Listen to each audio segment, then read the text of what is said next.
Hello there. General Kenobi. Today we are reviewing the Obi-Wan Kenobi's Jedi Starfighter, set number 75333, and has 282 pieces, retails for $30 US, 35 euros, I think though, but $30 US still here. There's 3 minifigs, and everyone knows that the reason why they're getting the set is, of course, for the brand new, never before seen KAMINOAN minifigure. The box is pretty simple, just shows the very minimal features on the back, the minifigs, and stuff like that. Yeah, there's really nothing to show about that. As far as the instruction booklet goes, just a quick note, I do not like how LEGO is doing instruction booklets now, with like the white LEGO background and then the picture of it in the front with just the shadow and sort of like the weird CGI rendered thing. They did that with the Mandalorian's N1 Starfighter. I think this looks awful. I do not like, this doesn't look good to me personally. Like, this looks good.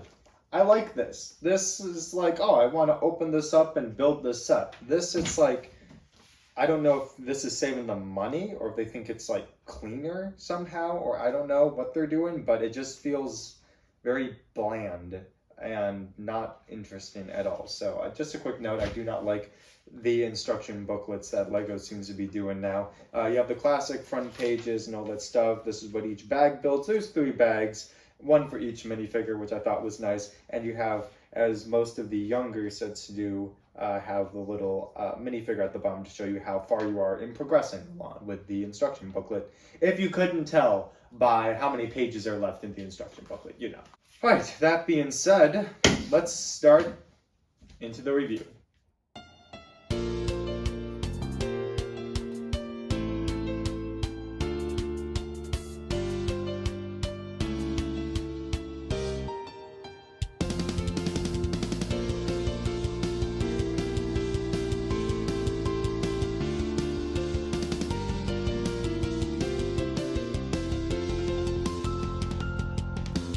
Place built from scratch, Nani no Makata.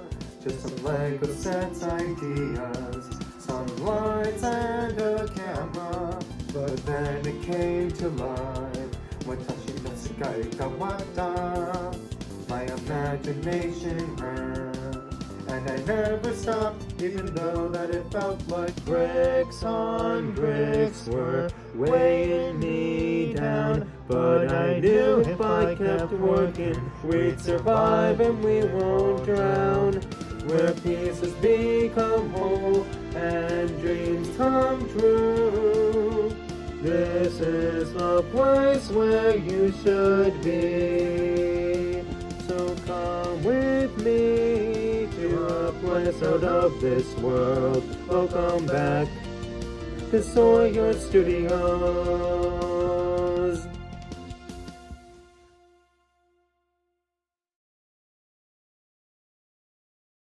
First up, we have the, of course, Obi-Wan Kenobi minifigure, which I really love this rendition of him because the Jedi robe print goes all the way to his legs.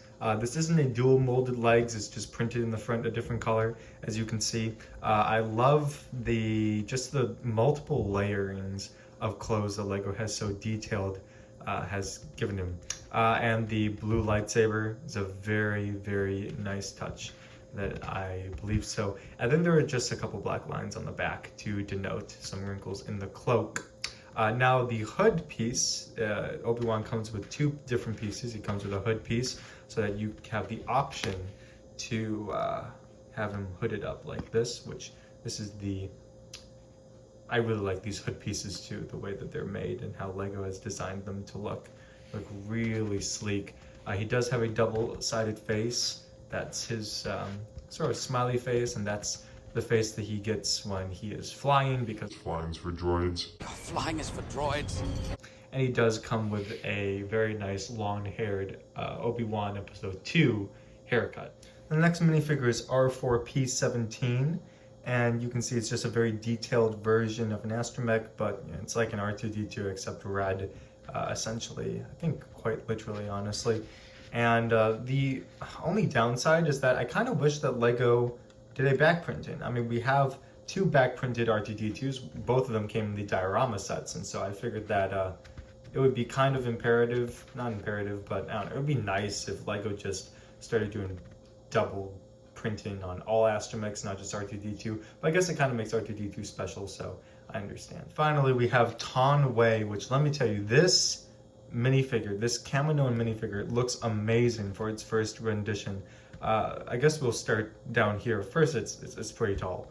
I love the printing up here. I mean, there are no legs. It's just one of those dress molds that some minifigures get. I think it would have been even better if we had some printing on the side as well. But back printing, I mean, that looks amazing. It looks just like what the KAMINOANs wore. I feel like she should be skinnier because KAMINOANs are like skinny as a telephone line. I have no idea. But nice detail in any way. But I want to pay close attention to the face area because the indentation, like the contours, that's what I'm trying to say.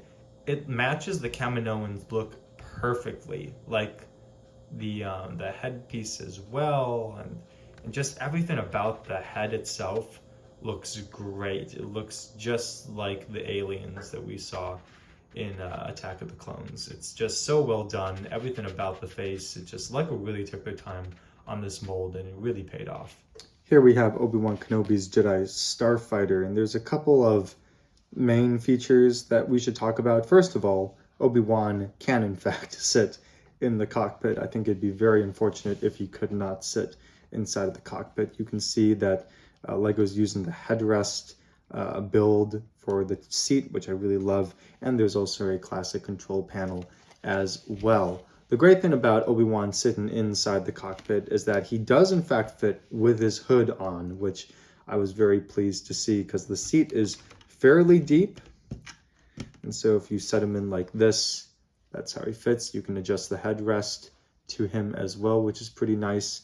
And he just sits like that. There are in fact a lot of stickers on the set going along here and up top and there and right there in the front and on the back fin. But there's a lot of stickers to this set, so just be wary of that. The other main feature, just like the Jedi Starfighter with hyperspace ring that was a Toys R Us exclusive, this middle section opens up in which you can put the astromech droid's body only, mind you, so that you can put the head of the astromech droid on this little swivel thing right here, so it can R4P17 can swivel its head back and forth, which is kind of nice. I do like the fact that the ETA2 Starfighter rendition, you can put the full droid in. That just feels better. You do have this little nice satellite dish, which Obi-Wan Kenobi used to contact the Jedi Council.